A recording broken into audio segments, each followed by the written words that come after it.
Nah, apa mujizat dari Paulus itu? Ternyata konon katanya Paulus bisa dipatuk ular tedung tidak apa-apa. Mari kita bandingkan dengan siapa? Dengan Panji sang petualang. Panji sang petualang digigit ular nggak apa-apa. Sama itu juga. Artinya itu bukan mujizat gitu. Dan yang namanya mujizat, mujizat di dalam Islam, di dalam pengertian dari Islam itu adalah atas izin Allah, dan tidak ada satupun mujizat Nabi yang kecuali Nabi Muhammad sampai hari ini ada. Tidak ada. Semua mujizat itu sifatnya kontemporer. Tidak ada sama sekali yang selamanya seperti baginda Rasulullah Shallallahu Alaihi Wasallam. Contoh, Nabi Musa alaihissalam, dia diberikan mujizat berupa tongkat. Tongkatnya bisa berubah menjadi ular. Apakah tongkat itu masih ada sekarang? Kalau misalkan tongkat masih ada, saya beli. Saya pengen beli 2. Ada bro di Museum Fathahillah, Jakarta. Nabi Isa alaihissalam, kami percaya bisa menghidupkan orang mati, bisa menyembuhkan penyakit kusta, penyakit belang, penyakit lepra, penyakit bisul, panu, dan sebagainya. Bahkan dia bisa menghidupkan orang yang mati. Kami percaya itu. Tetapi satu pun tidak ada yang dibuktikan. Satu pun tidak terbukti. Andaikan Nabi Isa tidak tertulis dalam Al-Quran, demi Allah, demi Rasulullah, saya tidak percaya. Tidak percaya saya. Karena tertulis di dalam Al-Quran, insya Allah 100% saya percaya. Semua diangkat, kecuali mujizatnya Nabi Muhammad SAW. Apa? Al-Quran Karim.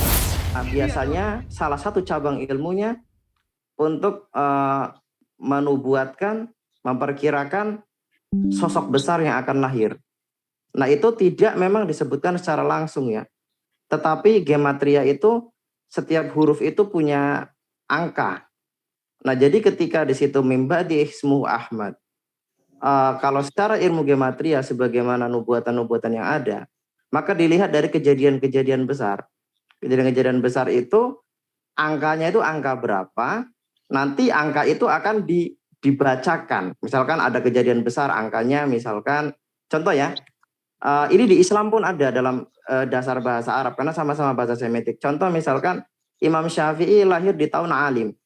Alim itu kan ain, lam, ya, mim. Itu angka-angka dalam bahasa Arab. Kalau dikalibrasikan itu menjadi 150.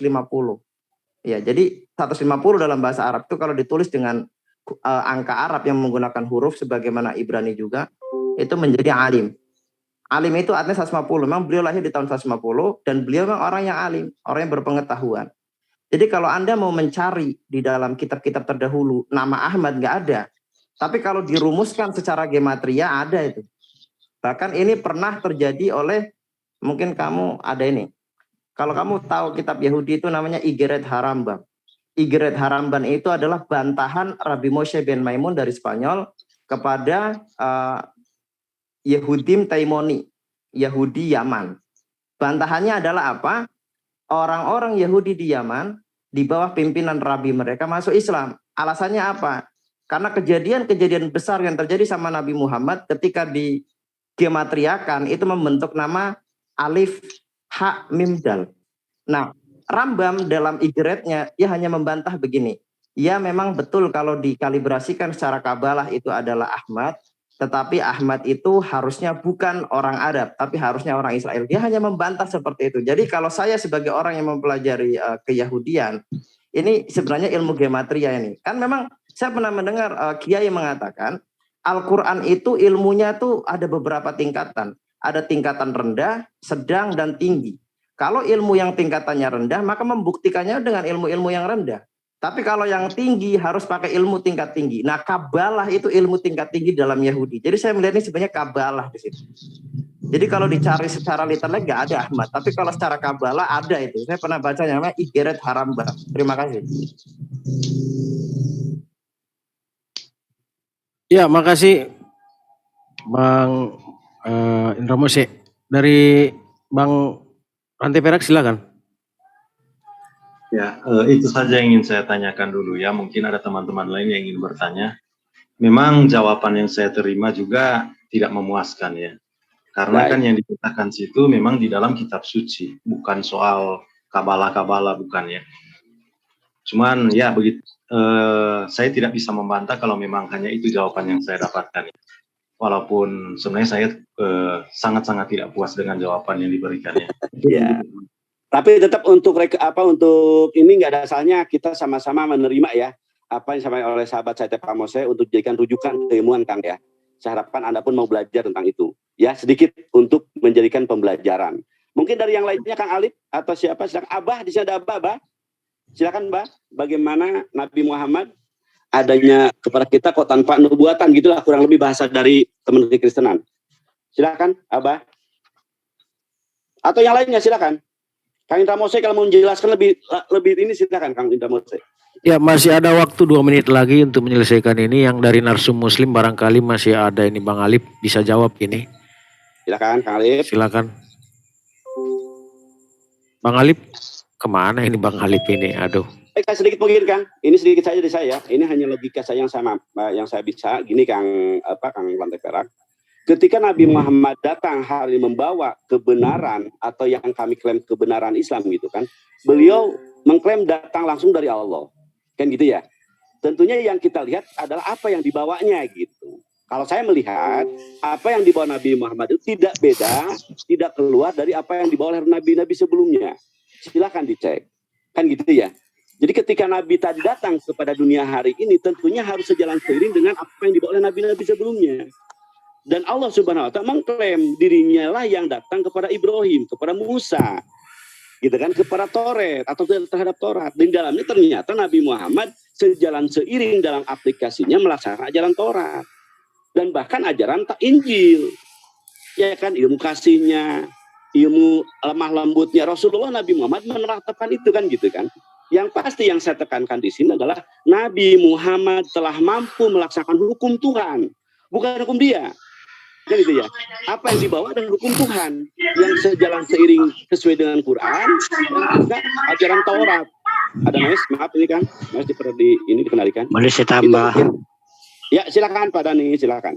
Ya, Assalamualaikum warahmatullahi wabarakatuh. Alhamdulillah masih ada 1 menit. Pertama yang menjawab itu sebenarnya Al-Quran.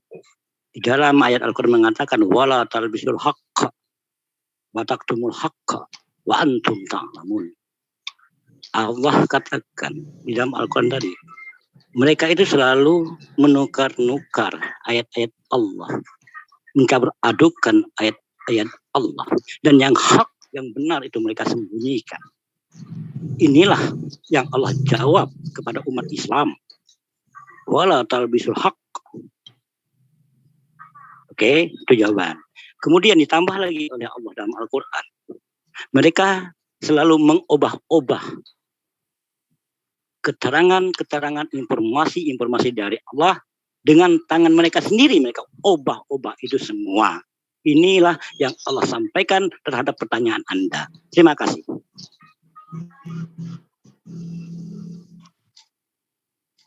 Ya, silakan dimulai. Saya tidak ingin TikTok, hanya ingin bertanya sama kedua belah sisi mengenai topiknya Rasul itu. Yang pertama, biasanya itu Rasul itu kan dalam pengajarannya itu ada sahabat atau murid. Yang saya tanyakan, siapakah nama-nama dari sahabat atau muridnya Rasul Paulus, demikian juga dengan sahabat atau Rasul Muhammad SAW. Yang kedua, untuk memastikan bahwa jabatannya itu Rasul, pasti ada mukjizat. Nah, yang saya tanyakan yang kedua yaitu mukjizat apa yang diberikan kepada Rasul Paulus maupun Rasul Muhammad. Pertanyaannya 2 sisi dari pihak Kristen dan pihak Islam. Silakan. Ya, langsung dari Bang Memebos dulu, dari Kristen dulu, nanti baru dari Islam. Silakan. Silakan Pak Rantai Perak, saya hargai Pak Rantai Perak, silakan. Atau mungkin saudara dari Borneo silakan dulu, nanti saya tambahin aja. Oke, terima kasih dulu atas waktunya. Aku cuma menanggapi yang dari tadi dibahas sajanya. Ada yang dari tanggapan Kristen tadi itu sudah sangat jelas pertanyaannya, tapi ya dari teman-teman Muslim ini pokoknya aneh-aneh dah, asumsi lah, itulah, ambil dari Al-Quran lah dan lain-lain lah. Jadi sangat tidak ada relevansi antara pertanyaan dengan jawaban. Jadi teman-teman kita ini memang seperti itulah modelnya ya. diloncat sana, loncat sini, yang ditanya ini, yang dijawab lain. Jadi ya inilah tipe-tipe modelnya. Jadi saya kira ini diperbaikilah apa yang dibahas apa dan tolong itu dijawab biar enggak apa ya aneh. Jadi bukan orang-orang yang benar-benar berilmu, orang-orang bodoh yang kayak gitu ya kan. Nah itu aja, aku cuma statement itu aja supaya apa yang dibahas di sini ada intinya. Kalau abang pintar lawan aku habis ini mau bang. Ya terima kasih. Langsung aja. Bang Tristan ini 30 menit berjalan ini TikTok. Lawan aku bang. Silakan dilanjutkan aja. Amsal 19 ayat 5. Saksi dusta akan dihukum. Hampir seluruh apostelo itu ya. Apostel matinya dihukum bang. Tolong jelaskan ini. Saya screen. Coba mulai dari pertanyaan dari Bang Wahab tadi dulu dijawab bang. Apa pertanyaannya? Oh ya, udah saya bantu jawab dulu ya, Pak. Bukti kerasulan dulu, Kang. Bukti kerasulan. Jangan bilang bodoh lah, nggak enak gitu. Ya. Saya juga mungkin menegur ya kepada sahabat saya dari Borneo tadi, tolong kita jangan menggunakan kata-kata yang nggak bagus. Apa yang kami jawab itu yang kami mampu. Anda bersikap silakan, tapi tentunya tidak layak kita bisa seperti itu. Silakan diterima saja ya apa yang kami jawab. Kalau keluar mungkin minta nanti dijelaskan kembali oleh dari kemusliman. Jangan bicara sesuatu yang nggak bagus ya. Ini memancing keributan. Dilanjut Kang siapa yang mau jawab Pak Meme ya tentang bukti kehebatan dari Paulus sebagai bukti dia Rasul. Silakan Pak Meme. Nanti dari Muslim dipersiapkan jawaban. Iya tadi ada 2 pertanyaan. Mungkin saya bantu jawab aja ini ya. Saya tambahin aja ya. Mungkin kalau memang saya kurang menjelaskan secara detail mungkin ditambah oleh teman dari Kristen tadi siapa Borneo ya. Iya, jadi pertanyaan begini. Iya, pertanyaan itu ada 2 pertanyaan. Siapa saja sahabatnya Rasul Paulus dan apa saja yang mukjizat yang dilakukan oleh Paulus. Kalau mengenai sahabat, saya katakan di kisah para rasul itu sudah terlalu dijelaskan ya, mulai dari kisah para rasul 15 ataupun yang lain-lain ya. Itu tidak perlu saya jelaskan lagi, tetapi saya rasa teman-teman sudah paham ya. Mungkin saya rasa rasul-rasul Yesus itu ya, itu juga bagian daripada sahabat Paulus ya, karena Paulus itu ketika dia mengajar ke bangsa Goim itu atas perintah daripada rasul-rasul ya, jadi itu disebut sahabat juga. Jadi kalau berkaitan dengan sahabat, terlalu banyak sahabat ya. Lalu berkaitan dengan mujizat, saya rasa mungkin ada di kisah para rasul 14 ayat 8-10. Mujizat apa yang dilakukan oleh Paulus banyak sebenarnya, tetapi saya mengutip salah satu saja ya. Di Listra ada seorang yang duduk saja karena lemah kakinya dan lumpuh sejak ia dilahirkan dan belum pernah dapat berjalan. Ia duduk mendengarkan ketika Paulus berbicara, dan Paulus menatap dia dan melihat bahwa ia beriman dan dapat disembuhkan. Lalu kata Paulus dengan suara nyaring, berdirilah tegak di atas kakimu. Dan orang itu melonjak berdiri lalu berjalan kian kemari. Nah itu jawabannya ya. Silakan ditambahkan oleh teman dari Borneo, silakan. Ya udah komplit itu, biar aja ditanggapi sama sebelah. Nah, itu sudah kompleks sekali itu. Ya silakan dari Muslim. Boleh saya? Silakan Pak Gamal. Ya. Pertanyaan yang 2 tadi dulu, fokus dulu, baru dilanjutin kalau mau nanti. Baik, saya menjawab pertanyaan dari kedua agama, yaitu Muhammad SAW dan Paulus. Dari segi Muhammad SAW, pertama, keberhasilan Nabi Muhammad SAW membawa kaumnya menjadi kaum jahiliyah, menjadi kaum yang penuh peradaban, dan juga berhasil menumpas ataupun menghilangkan perbudakan itu dari segi Islam. Yang kedua, Nabi Muhammad SAW, sahabat-sahabat musuh-musuhnya di saat menyebarkan ajaran Islam menjadi musuh penentang Rasulullah, tetapi endingnya menjadi sahabat, menjadi pejuang-pejuang, menjadi mujahid membela ajaran Islam. Itulah keberhasilan Nabi Muhammad yang kedua. Yang ketiga, keberhasilan Nabi Muhammad Sallallahu Alaihi Wasallam, Al-Quran sampai detik ini masih bisa kita rasakan manfaatnya, masih bisa dimanfaatkan oleh para ilmuwan dalam kajian-kajian keilmuannya di dalam meningkatkan peradaban di dunia ini. Itu 3 yang saya jawab untuk Nabi Muhammad SAW. Kemudian kenapa Paulus? Sekarang coba kita baca 2 Korintus pasal 12 dan seterusnya yang menyatakan di dalam ajaran Paulus banyak pertentangan di dalam kalangannya. Lihat aja baca-baca di sana, banyak pertentangan. Dia mengatakan engkau pendusta segala macam. Itu ada ayatnya. Menimbulkan pertentangan di kalangannya sendiri. Itulah kelemahan Paulus. Kedua, Paulus gagal di dalam menentukan tentang konsep ketuhanan. Sampai detik ini konsep ketuhanannya masih amburadul.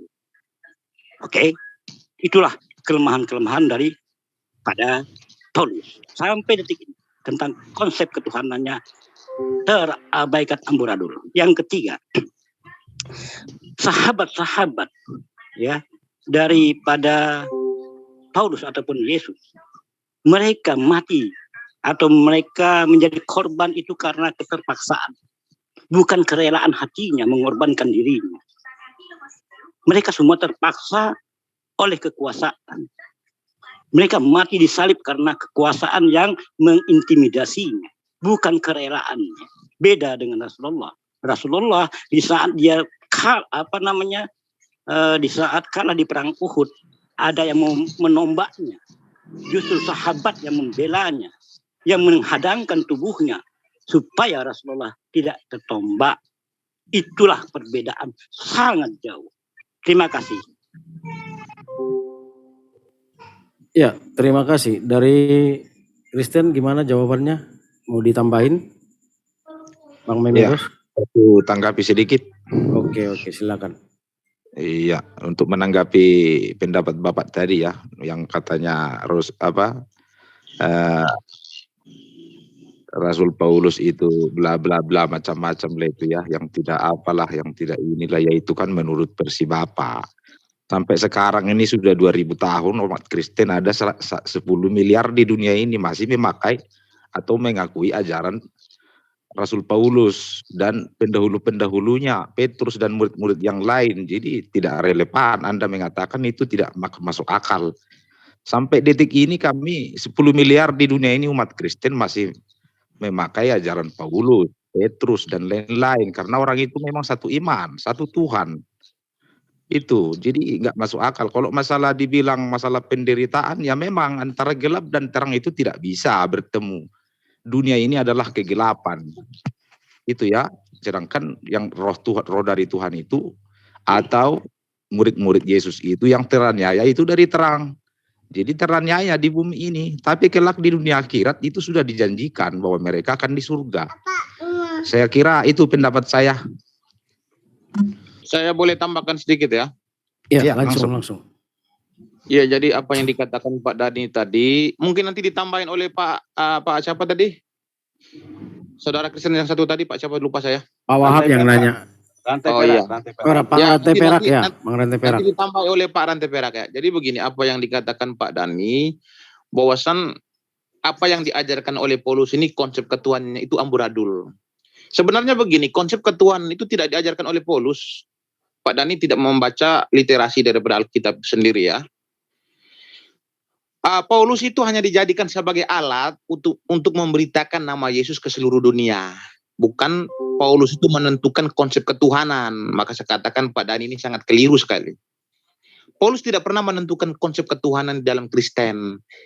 Yang menentukan Tritunggal itu dalam konsili Nikea 325. Mereka bersumber dari perintah Yesus.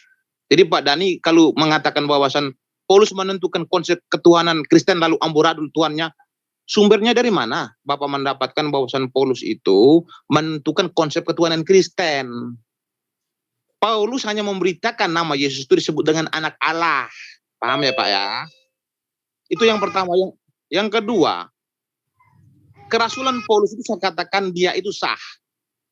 Sudah saya jelaskan tadi panjang lebar dengan teman-teman Muslim tadi ketika dialog kami pertama tadi, bahwasan kriteria seorang utusan itu harus diberi mandat. Contoh Musa memberikan mandatnya kepada Yosua bin Nun untuk memimpin umat Israel. Lalu selanjutnya terus ketika Yesus ketika dia dibaptis, Tuhan berbicara dengan Yohanes bahwasan inilah anakku yang kukasihi, hanya kepadanya aku berkenan. Artinya mandat-mandat itu terus diberikan. Dan Paulus mendapatkan mandat secara langsung dari Yesus, yaitu di Kisah Para Rasul 9. Dan Paulus ketika dia mengajar berkaitan dengan hukum lahiria ataupun seremonial, itu atas perintah daripada murid-murid Yesus ataupun rasul-rasul, yaitu di Kisah Para Rasul 15, berkaitan dengan seremonial ataupun berkaitan dengan lahiria. Jadi Paulus mengajar itu bukan atas kehendak dia sendiri. Pertama, untuk memberitakan nama Yesus itu atas perintah Yesus sendiri, tetapi untuk mengajar kepada bangsa-bangsa Goyim mengenai hukum lahiria ataupun seremonial itu atas perintah murid-murid Yesus. Muhammad ini, dia menjadi nabi ini, siapa yang mengangkat dia? Sedangkan Allah Abraham, Allah Yakob tidak akan berkenan nabi itu akan diturunkan kepada bangsa lain. Ini janji Allah. Mungkin kalau saudara-saudara minta bukti, nanti saya akan tunjukkan ayat-ayatnya bahwasan ya, Tuhan yang disembah oleh Abraham, Ishak dan Yakub ataupun Israel ataupun orang Kristen tidak berkenan untuk menurunkan nabi kepada bangsa lain. Ini jawaban saya. Silakan. Baik, makasih Kang Meme Bos. Mungkin dari Muslim ada yang, ya, kenapa? Ini saya mau Bismillahirrahmanirrahim. Assalamualaikum warahmatullahi wabarakatuh. Silakan, Kang Tristan silakan. Namain silakan. Kita lihat ya perbedaan antara Paulus dan Nabi Muhammad SAW yang merupakan Rasul ya. Rasulullah, tapi di sini mudhaf ilaih. Misalkan Paulus dikatakan penganiaya jemaat Yesus tuh, jemaat Yesus yang tanpa nama ya, Matius 16:18 di situ. Misalkan di 1 Korintus 9 ayat 11, kemudian Galatia 1:13 yang terkenal, dia mengaku menganiaya jemaat Tuhan. Kemudian bersifat bunglon 1 Korintus 9 ayat 20 gitu. Maksudnya bertakiyah gitu ya.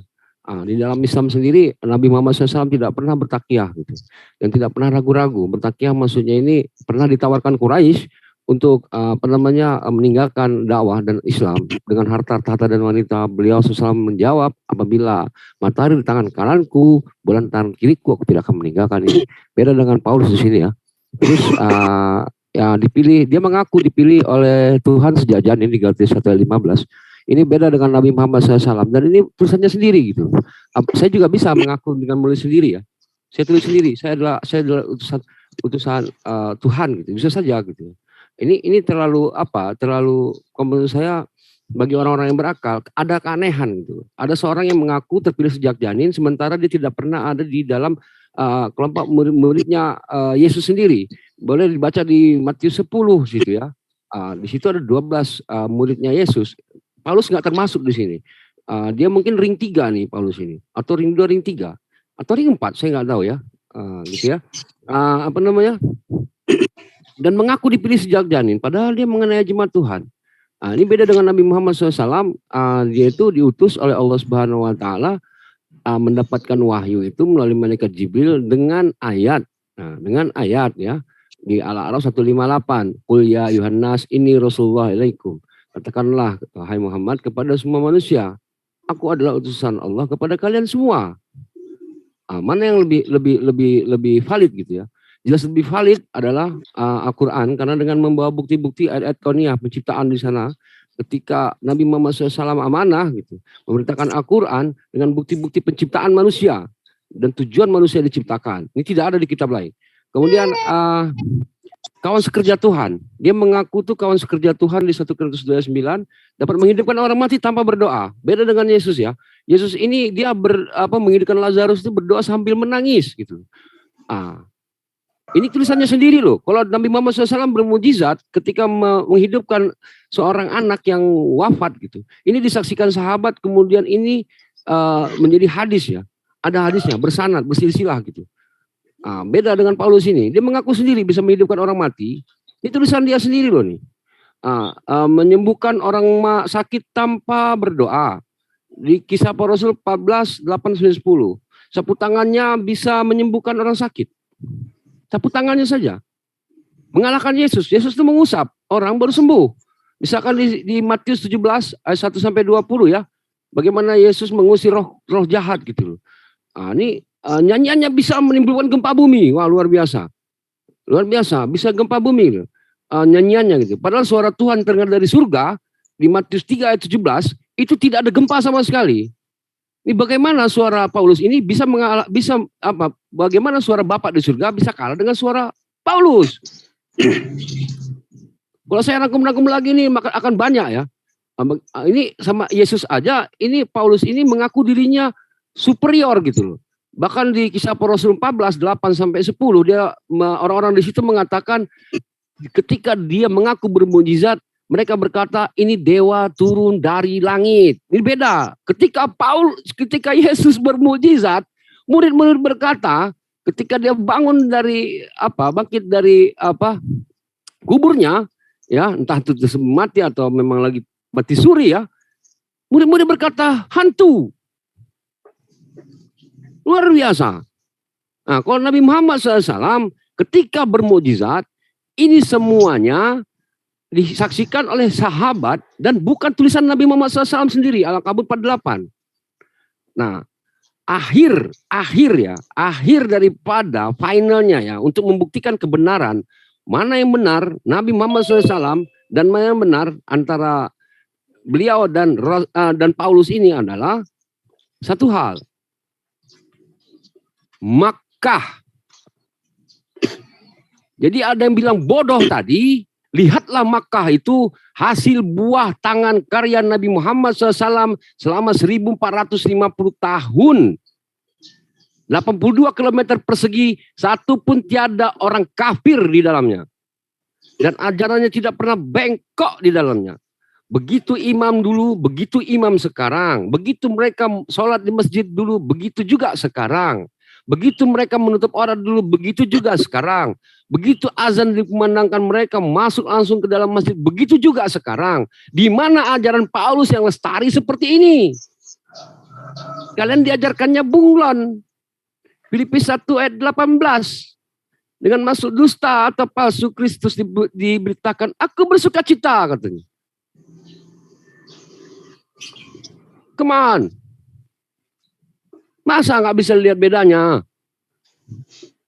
11 menit langsung disanggah aja Pak ini Bang Mememus dan Bang Tunjukkan, saya mau nanya, tunjukkan satu ya daerah yang isinya ya bisa seperti apa yang dibuat Nabi Muhammad SAW.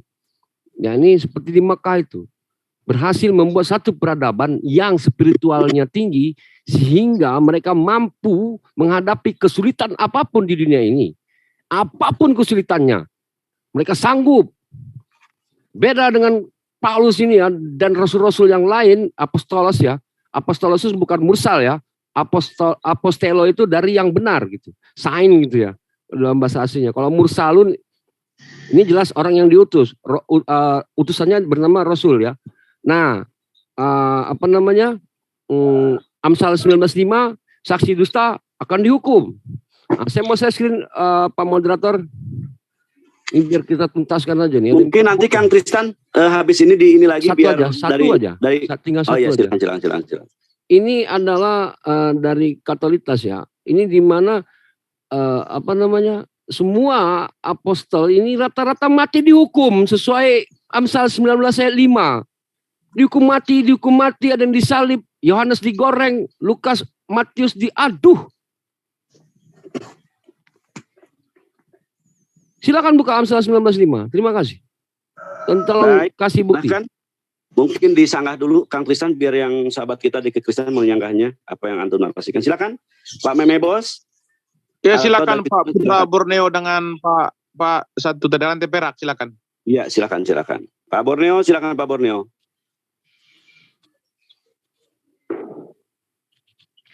Mungkin dari Antoya dulu Kang. Pak Borneo mungkin dari jauh dari perangkat. Silakan Kang Meme. Menyanggah apa yang disampaikan oleh Kang Tristan tadi dan juga dari pertanyaan dari Kang Wahab ya. Silakan. Iya, Pak Putra udah ada. Silakan Pak Putra. Silakan. Sabar, Pak Mehmet. Silakan Pak Putra. Iya, terima kasih atas kesempatannya. Ya, lagi-lagi ya, apa tadi yang dibicarakan Bapak yang terakhir ini, Pak siapa tadi itu? Tristan. Lagi-lagi ya, sangat apa ya? Ya lagi-lagi hanya cuman mengambil dari persepsinya saja. Kan gitu, dari persepsi kita sebagai orang Kristen, ya dia nggak menganggap apa-apa. Tadi sudah kita bilang apa hasil atau buah dari pengajaran oleh Rasul Paulus dan teman-temannya atau rasul-rasul yang lain. Itu sudah di depan mata. Kenapa Bapak masih menyanggah itu? Sampai sekarang kita ini anteng-anteng aja, 10 miliar mungkin ada di dunia Ya tunjukkan ini. Pak, di daerah mana? Tunjuk daerahnya. Vatikan Daerah mana? apa itu? Ya yang seperti Makkah itu, silakan. Loh, kalau masalah seperti Mekah itu nggak bisa dibandingkan. Ambil aja semua ajaran Kristus itu kan satu. Kan gitu kan? Jadi kekristenan itu satu.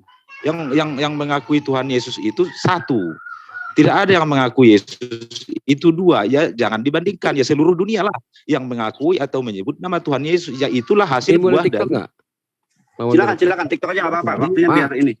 Silakan. Di Mekah itu Pak ya, Yesus sujud, Matius 26:39. Muslim sujud di sana.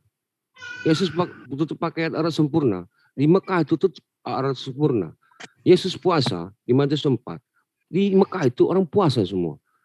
Apa yang Bapak saksikan? Yesus zakat, di sana zakat. Yesus menyembah satu Tuhan. Kenapa Mekah ini bisa seperti apa yang dibuat Yesus gitu? Sebutkan satu kota di mana yang sama seperti Mekah ini. Yang bagaimana Yesus lakukan ya dunia, mirip Pak. Gitu, mirip. Sebut satu aja Pak. Jadi nggak usah bias gitu loh. Satu iya kota. Pak, kita nggak berbicara masalah kota. Bapak bicara buah. Iya. Bapak paham buah nggak? Hasil karya. Buah. Betul. Iya. Hasil karya daripada Rasul Yesus itu. Ya mana mendunia, Pak? Mendunia Pak, bukan kota. Gimana Pak? Satu kota gitu loh. Satu kota gitu kan. Ada Pak. Bagaimana Bapak mau membandingkan antara kota dengan dunia? Bahkan Yesus ya, lalu ia maju sedikit dan sujud, berdoa. Itu lagi sholat jamaah. Ayo. Di Mekah itu sholat jamaah, satu hari 5 kali. Ada. Bapak bicara buah loh tadi loh. Ini yang Bapak mengatakan saya bodoh tadi ini loh. Ya kan? Saya kan Muslim. Inilah bukti nyata ya kawan-kawan, ya kawan-kawan Muslim dan non-Muslim. Ya, silakan. Silakan Pak Borneo, Pak Meme mungkin masih ada waktu Anda ini masih banyak, silakan. Ya harusnya Pak Putra Borneo ini paham ya. Kok Yesus dikatakan hantu saat bermukjizat? Giliran Paulus bermukjizat dikatakan dia turun dari langit. Ini ada apa gitu loh? Kok hilang dia? Ada, masih ada. Memantau beliau. Harus dipahami gitu loh. Yesus nangis itu saat menghidupkan Lazarus. Dia tanpa berdoa bisa menghidupkan orang mati. Luar biasa. Baik, mungkin cukup ya. Kang Meme Bos dari pemaparan, Kang Tristan. 5 menit lagi Bang, masih ada 5 menit lagi. Boleh saya bantah Bang Tristan? Boleh saya bantah Bang Tristan boleh? Oh boleh, silakan Pak Sumsi. Silakan. Bang Tristan, ingat Bang Tristan, umat Kristen di dunia ini sekarang 10 miliar Bang Tristan. 10 miliar. Penduduk bumi baru 6 atau 7 miliar. Luar biasa kan Paulus itu. Luar biasa. Penduduk baru 6 yang miliar. Paling banyak Katolik sih. Umatnya sudah 10 miliar. Paling banyak Katolik 1,2. Mungkin yang di kuburan maksudnya Kang Asumsi. Kalau antara Kristen ya, di antara Kristen yang paling gede itu Katolik 1,2 M. Yang Protestan sekitar 700 kalau nggak salah. 1,9 Iya, M. tapi umat Paulus 10 miliar Bang Tristan, 10 Muslim miliar. 1,3 M. Iya ya, 10 miliar ya. 10 miliar umat Kristen, umat Paulus itu sekarang. Mungkin kita nanti minta ya, jangan sampai nggak nanti ada apa-apa kita yang menghinakan dibanding 10 betul. miliar. Terima Mungkin kasih. Pak Borneo nanti bertanggung jawab dengan pernyataan bahwa 10 miliar itu dapat dari mana, karena ini juga jadi bahan olok-olokan dari Muslim ya. Silakan Pak Putra Borneo, dari mana 10 miliar itu tadi? terserah aja lah mau milih. Saya cuma mau bilang atau menegaskan, kalau tadi sanggahan dari Bapak itu, mana hasil buah dari perbuatannya? Maksud saya, di dunia ini sangat banyak orang miliaran, kan begitu. Ya, Itu 10 miliar. sebagai contoh aja. Jadi jangan menganggap remeh juga, sudah 2000 tahun lebih. Begitu loh, sampai sekarang ajaran itu masih dipakai bahkan mayoritas dunia. Kan begitu. Pak Tristan, Pak Borneo tadi itu kan enggak gitu loh. Jadi jangan dianggap remeh-temeh. Kalau ini ajaran dari setan, mungkin udah 100 tahun atau 50 tahun setelah bangkitnya Yesus ke surga. Pak, ajaran Hindu dari setan nggak, Pak? Ajaran Hindu dari setan nggak, Pak? Ada berapa pemeluk agama Hindu sekarang di India? Masalah itu saya tidak terlalu paham lah, harus dibuka dulu lah masalah itu. Itu nggak penting. Tapi kenyataannya. Ajaran Islam dari setan nggak? Nah, sekarang. Ya, sebenarnya dulu. Kalau perbandingannya setan tidak setan, ajaran Islam dari setan bukan? Dalam ajaran Tuhan ajaran Yesus itu dari setan bukan? Dan itu benar. Itu loh. Apa benar salahnya dari situ? Bapak nggak bisa lihat itu. Bapak mengatakan buah tadi. Ketika Bapak mengatakan buah, Bapak harus tanggung jawab menunjukkan di mana ada satu orang yang sama solehnya seperti Yesus. Karena kesolehannya ia didengar. Ibrani 5 ayat 7. Baca kitabnya, Pak. Jangan dibandingkan dong Paulus dengan Yesus. Lah, kata Yesus, teladanilah aku. Yohanes 13 ayat 16. Pernah Bapak kerjakan nggak? Yohanes 14 ayat 12. Kerjakanlah seperti yang aku kerjakan dan kerjakanlah lebih besar lagi. Yesus meminta Bapak melakukan pekerjaan melebihi Yesus itu sendiri. Kok malah jangan dibandingkan? Loh, iya dong Pak. Lalu gimana?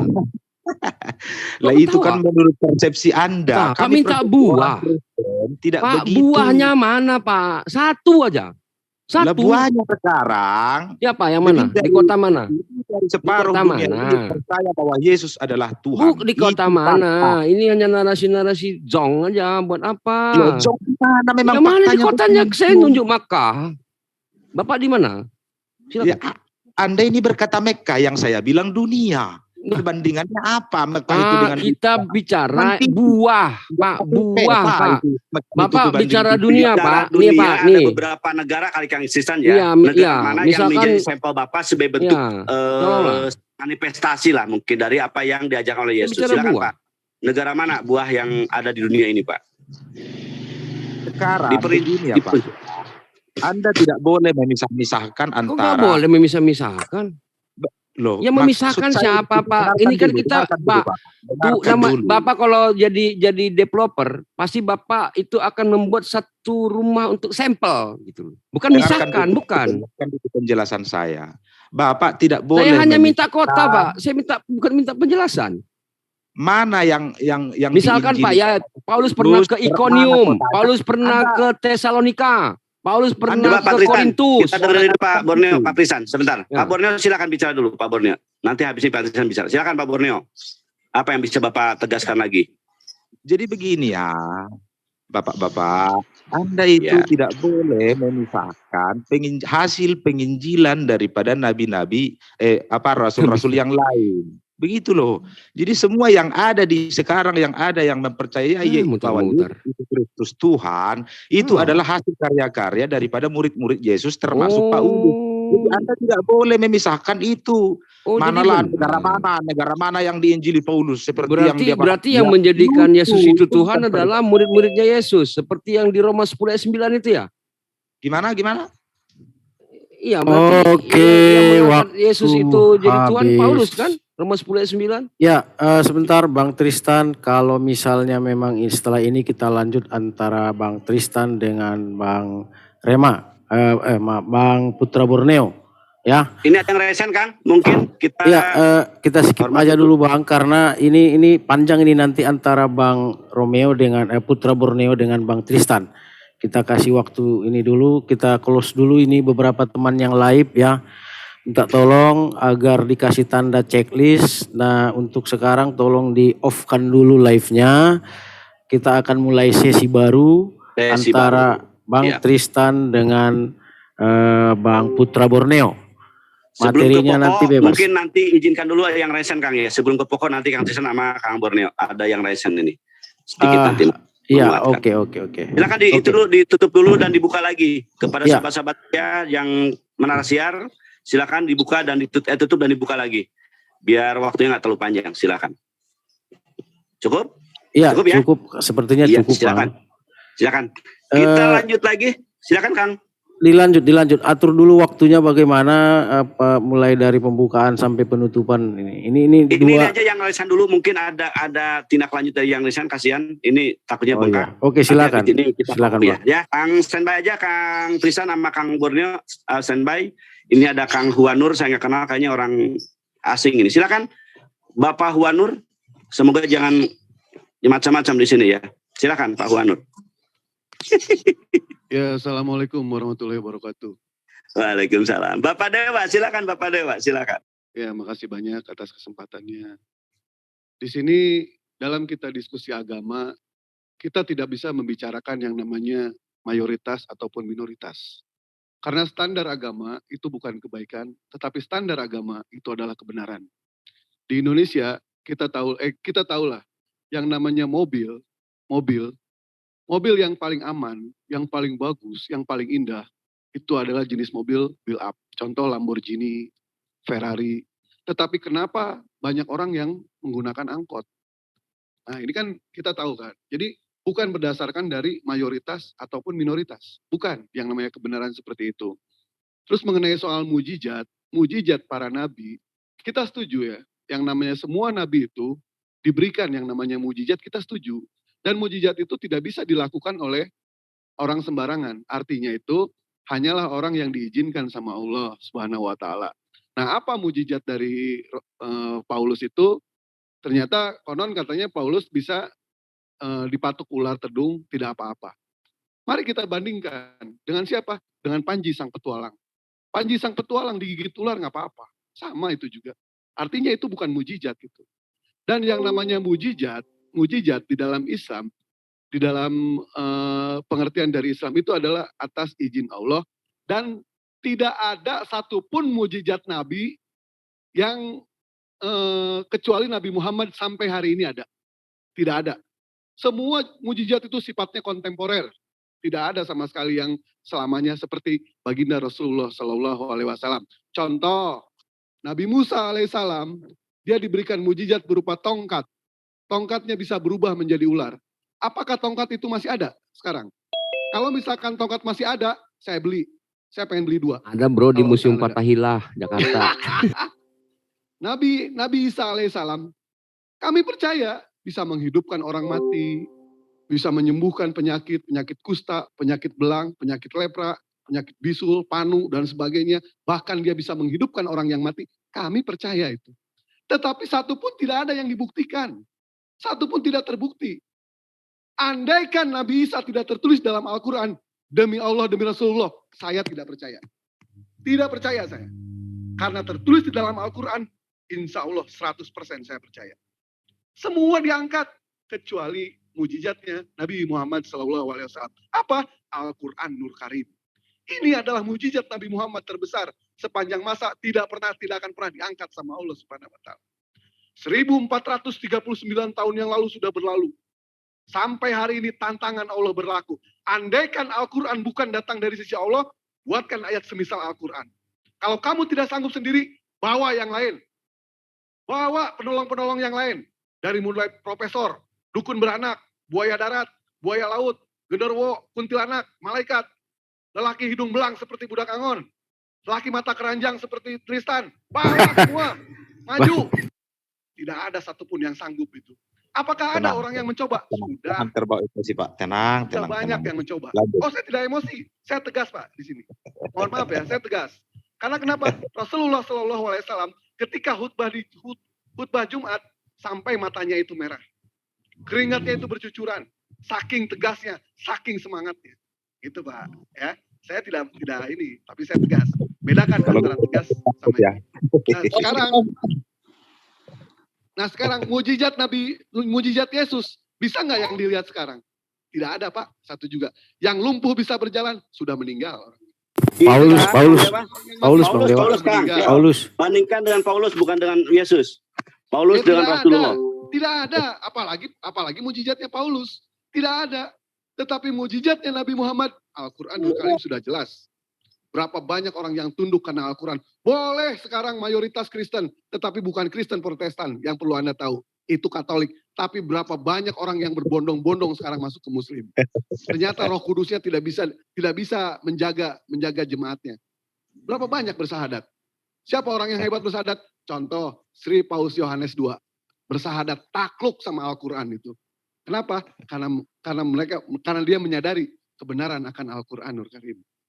Silakan, satu ayat itu aja, cari. Kalau misalkan ada yang bisa buat ayat semisal Al-Quran, saya jamin setengah dunia akan murtad. Minimal. Minum dulu Pak. Minimal. Minum. Oh udah Pak, santai Pak. Jangan dipotong-potong Pak, nggak boleh kayak gitu Pak ya. Enggak. Membantu Bapak aja, membantu Bapak. Biar Justru Putra ini menggigil. Biasa. Kalau saya seperti itu Pak ya. Baik, karena dipotong-potong seperti itu, silakan lanjut yang lain. Iya, saya tanggapi Dewa boleh ya? Boleh, silakan. Kang Dewa siap-siap. Siap-siap Anda. Ini Pak Dewa Anda. ini ya. Ya. Wah, luar biasa paparannya ya. Iya, Pak Dewa mengatakan membandingkan antara mujizat Paulus dengan Muhammad. Yang harus dipahami dulu, Paulus ketika dia bermujizat itu sudah dibuatkan oleh Yesus. Itu yang harus dipahami dulu. Muhammad ketika dia bermujizat, siapa yang memberikan amanah kepada dia? Apakah Tuhan? Tuhan yang mana? Allah Subhanahu wa Ta'ala. Allah Subhanahu wa Ta'ala. Ya. Artinya Tuhannya Muhammad adalah Allah Subhanahu wa Taala yang memberikan Tuhan alam semesta Allah Subhanahu wa Ta'ala yang memberikan mandat kepada Muhammad. Tahan Dewa. Yang memberikan amanah kepada Muhammad untuk bermujizat ya. Tetapi yang harus kamu pahami dulu, Tuhan yang diberitakan Muhammad itu bukan Tuhan para nabi. Ya itu kan klaim ente, gimana sih? Kok klaim ente gimana? Nabi Saya tidak pernah nyembah Yesus kok. Gimana bentar, Dewa. Saya tidak berbicara sesuai dengan apa yang saya ketahui, tetapi saya berbicara sesuai dengan Alkitabiah. Oh, Alkitabiah. Iya. Kalau Nabi Ibrahim, Tuhannya siapa?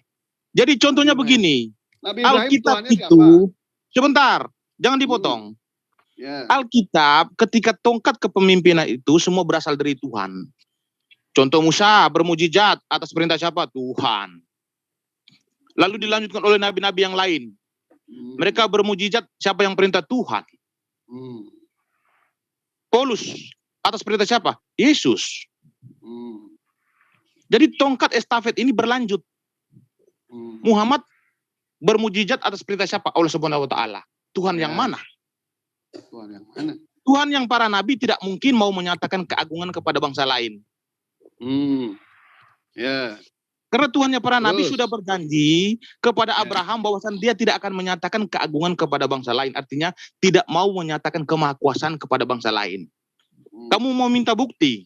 Ayo buktikan aja mujizat Paulus. Saya bacakan dulu di Yesaya. Sebentar.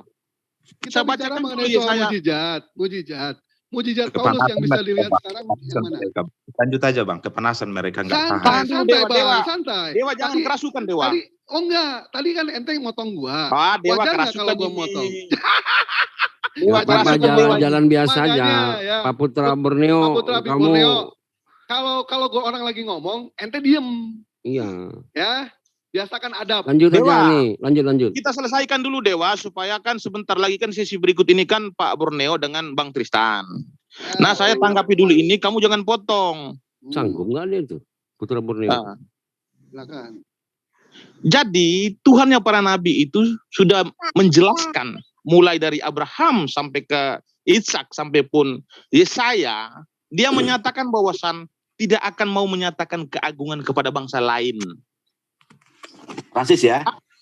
Apa Tuhanmu kata rasis, Yesaya? Rasis ya Tuhanmu Kameme ya. Awas lo, hati-hati lo, nggak boleh punya Tuhan yang rasis. Dilanjut. Sebentar dulu. Tuhan saya bukan rasis. Sebenarnya itu Tuhan saya ini pada zaman sebelum kedatangan Abraham, Tuhan itu telah memilih nabi-nabi yang di luar daripada keturunan Abraham. Tetapi ketika zaman Abraham, Tuhan tidak mau lagi. Tuhan mengadakan perjanjian bahwasan bangsa-bangsa di muka bumi, kalau mau mengenal dia harus dari keturunan Abraham. Dan janjinya itu dia tepati ketika Yitzhak besar. Allah berjanji lagi kepada Yitzhak, aku akan memberkati keturunanmu seperti pasir di laut. Dan olehmu seluruh kaum di muka bumi akan mendapatkan berkat. Artinya dari keturunan Yitzhak ini orang akan mengenal Tuhan. Dan ketika di zaman Yesaya, Tuhan menyatakan kepada Yesaya di 49 ayat 3, apa kata Tuhan di situ? Ia berfirman kepadaku, engkau adalah hambaku Israel. Olehmu aku akan menyatakan keagunganku. Artinya olehmu aku akan menyatakan kemahakuasaanku. Lalu tiba-tiba ada Tuhan yang menyatakan keagungan ataupun kemahakuasaan kepada Muhammad di dalam Gua Hira melalui Jibril. Ini Tuhan yang mana lagi saya tanya? Udah, saya jawab. Ya silakan jawab, Tuhan yang mana? Oke, siap. Tadi ente mengatakan kalau misalkan Nabi Muhammad itu tidak ada yang namanya nabi keturunan dari Abraham. Ente sadar nggak bahwa Kristen banyak nabi? Nabi siapa? Pak Ujong, Nabi Luga, Nabi Tanpa Ragi. Nah sekarang ente mengakui kalau misalkan toh Rasul Paulus adalah seorang rasul. Beliau adalah keturunan bangsa Yahudi. Mana silsilahnya sampai sekarang? Apakah jelas? Nabi Muhammad, alhamdulillah nyampe ke Ibrahim. Nah sekarang Paulus mana silsilahnya? Ada nggak? Kalau misalkan lu tahu bapaknya, kakeknya, gue besok habis maghrib kawin lagi. Ayo sebutin. Siapa? Yang jelas. Oke, saya jawab tapi jangan potong ya. Nah, Nabi Isa alaihissalam atau Yesus hanya diperuntukkan untuk Bani Israel. Ketika semua diperuntukkan untuk Bani Israel, mana untuk alam semesta mana? Ternyata Rasulullah Shallallahu Alaihi Wasallam, baginda Muhammad, ya. Nah, Tuhan kami tidak rasis, Tuhan kami, gitu. Mana silsilah Paulus? Ayo. Masih bisa saya jawab ini ya moderator ya. Soalnya ini kan mau dilanjut oleh Pak. Silakan Bang Meme, silakan. Ini seru bagus. Jangan kemana-mana. Jangan dipotong ya, jangan dipotong ya, sportif ya, jangan dipotong ya. Ya, silakan. Tetapi moderator tolong diperhatikan, jangan dipotong. Pertanyaan gua tolong ya, pertanyaan gua. Yang pertama, mana pembuktian Paulus itu mujizatnya sampai sekarang bisa dilihat? Yang itu yang pertama. Yang kedua, sebutkan silsilah Paulus sampai nggak ke Abraham, sampai nggak ke Yakub. Dua soal, Kang Meme, silakan. Jangan kemana-mana. Dilanjut Kang Meme. Bagus. Maksudnya mujizat Paulus sampai sekarang masih bisa dilihat. Apa yang dimaksudnya? Coba kira-kira jelaskan dulu lah. Kita kan tahu yang namanya mujizat, tadi kan Dewa sudah menjelaskan. Mujizat itu, yang namanya mujizat, sifatnya kontemporer untuk para nabi sebelum Nabi Muhammad SAW. Dan tidak bisa dilihat. Sampai hari ini, kita percaya Nabi Isa bisa menghidupkan orang yang mati. Orang yang matinya sudah meninggal. Nabi Isa bisa menyembuhkan penyakit lumpuh, penyakit buta, penyakit kusta, lepra, dan lain-lain. Orangnya sudah meninggal semuanya. Tidak bisa kita lihat. Nah sekarang Paulus, tapi Nabi Muhammad SAW mujizatnya Al-Quran Nur Karim sampai hari ini. Kenapa Al-Quran itu mujizat? Mujizat terbesar karena Allah tahu kapasitas manusia itu tidak akan sampai membuat ayat semisal Al-Quran. Apakah sudah dibuktikan? Hari ini sudah dibuktikan sama Allah. Sayembara Allah berlaku. Inilah mujizat. Mujizat di luar akal, di luar nalar. Kenapa Allah berani menantang demikian? Karena Allah tahu otak manusia tidak akan nyampe membuat ayat semisal Al-Quran. Ayo, sekarang mana mujizat Paulus? Iya, saya jawab tapi jangan dipotong ya. Tapi jangan kemana-mana. Jangan kemana-mana. Kalau dipotong, moderator tolong perhatikan ya. Ya, saya ngatur. Silakan Pak Meme, Pak Dewa. Tolong diarahkan aja Pak Budak Angon ya sama pertanyaan. Kalau tidak menyambung sama pertanyaan, di-kick aja. Siap. Dilanjut Kang Meme. Iya. Sesuai dengan permintaan Pak Dewa, silakan. Jadi Dewa ini mengatakan mujizat apa yang dilakukan Paulus itu hingga saat ini. Lalu dia mengkomparasikan dengan mujizat Muhammad, bahwasan Al-Quran itu adalah mujizat Muhammad. Apakah Al-Quran ini adalah mujizat Muhammad? Apakah Al-Quran ini ciptaan Muhammad? Dia tidak paham arti kata mujizat ini sehingga Al-Quran dia mengatakan itu mujizatnya Muhammad. Ini udah gak nyambung Pak Budak Angon. ya kan? Sebentar, Baik. tolong jangan dipotong. Bukan, ente udah nggak nyambung. Udah nggak nyambung. Ente mujizat itu dari mana? Dari Al-Quran. Jangan Kata-katanya dari dipotong mana? dong. Bukan, ente nggak nyambung. Sportif Makanya lah gua dialognya. potong. Kalau enggak saya nggak mau. Ya jangan, Sportif. jangan. Kalau misalkan Bang nggak bisa Meme, jawab, begini jangan. loh, Bang Meme, kami partisipan kebingungan. Cobalah dinarasikan.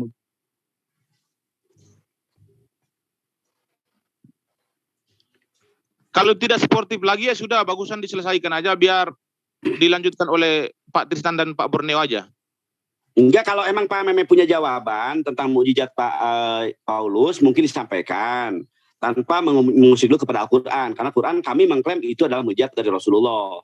Itu aja dulu Kak Meme. Silakan jawab dulu, jangan menyeberang dulu ke Al-Quran. Karena Al-Quran kami mengklaim itu mukjizat dari Allah. Silakan dilanjut dulu pertanyaan Kalau Pak Dewa. kalau mukjizat Paulus dilihat sampai sekarang tidak ada, tetapi tertulis ada. Sebentar dong, sportif Dewa kalau dialog itu. Lanjut. Kang Dewa, Lanjut. di-mute. Kalau Senyumnya enggak begini aja, kalau kamu senyum. hebat, saya head to head dengan kamu mau. Ya itu kan, ini lagi head to head. Gimana? Iya pakai timer maksudnya. Nggak usah, Maksudnya ini pakai kan, timer. ini Enggak pakai kalau timer kita aja, dialog, bagus. Masa dialognya kayak gini kan kacau nih. Sudah saya akhiri aja lah, sudah silakan dilanjutkan Pak. Ya. Iya. Pak Borneo dengan Pak Tristan silakan. Baik. Terakhir dari Dewa. Silakan Pak Tadi Dewa. dia mengatakan kalau Closing. misalkan yang namanya Nabi harus silsilahnya itu harus kepada Nabi Ibrahim alaihissalam. Kita setuju. Saya tutup mata sampai keturunan Nabi Muhammad kepada Ibrahim. Nabi Muhammad SAW punya bapak namanya Abdullah. Abdullah punya bapak namanya Abdul Muthalib. Abdul Muthalib punya bapak namanya Hasim. Hasim punya bapak namanya Abu Manaf. Abu Manaf punya bapak namanya Kisai. Kusai punya bapak namanya Kilab. Kilab punya bapak namanya Mur'ah. Mur'ah punya bapak namanya Ka'ab. Ka'ab punya bapak namanya Lu'ai. Lu'ai punya bapak namanya Galib punya bapak namanya Fi punya bapak namanya Malik. Terus sampai ke Nabi Adam alaihissalam. Insya Allah tutup mata saya. Tetapi ketika kita bertanya mengenai silsilah Paulus, tidak ada yang tahu. Satu dunia tidak ada yang tahu. Silakan undang pendeta mana yang tahu. Makanya Al-Quran itu jelas. Ditulis sama jelas, penulisannya jelas. Silsilah Nabi Muhammad jelas. Untuk apa mengimani sama kitab yang ditulis sama orang yang tidak jelas? Itu aja deh Dewa. Terima kasih banyak. Baik Pak Dewa, terima kasih. Itu mungkin penutup dari Muslim ya, pertanyaan dari Muslim, sekaligus juga mungkin kita buka sesi baru seperti pernyataan Pak Bucok Tobas. Silakan Pak Tristan dan Pak Putra Borneo mungkin untuk menentukan tema. Silakan saudara-saudara tentukan temanya dulu.